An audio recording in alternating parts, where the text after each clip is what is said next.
What up, crew, and welcome back. So, one of the questions that comes up a lot when talking about drumming and learning drums in general is the idea of being able to avoid learning music notation.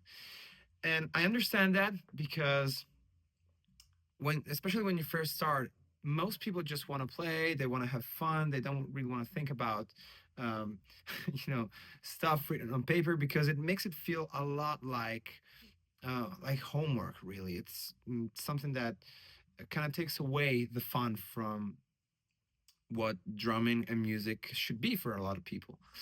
And I totally understand that. I mean, I've been there too for quite a few years, and yeah, I'm not judging for that. I mean, that's completely understandable. But the thing that you have to realize is that music is language, and just like any other language on planet Earth, I guess, you have a written part and a spoken part. In this case, a played part. With sound, we still have to manage sound and writing, whether it's spoken or played, um, and completely neglecting the writing and reading part of a language can cause trouble. You can still learn how to speak any language without learning how to write it and how to read it, but yeah, that can cause a little trouble if you're not able to do that. If you're not able to write and read.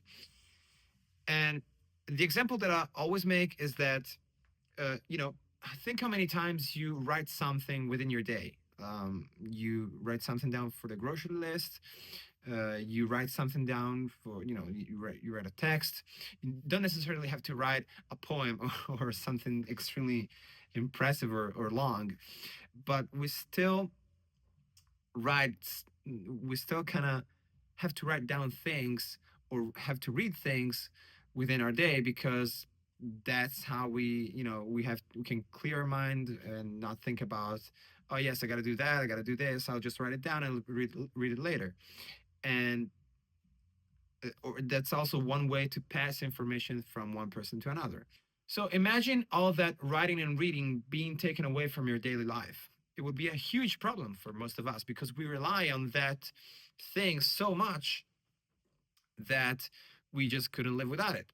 And we don't really perceive that writing and reading as a fatiguing thing. We just have to have something to read, if or something to write. If we have to write a text, we have to be able to do it.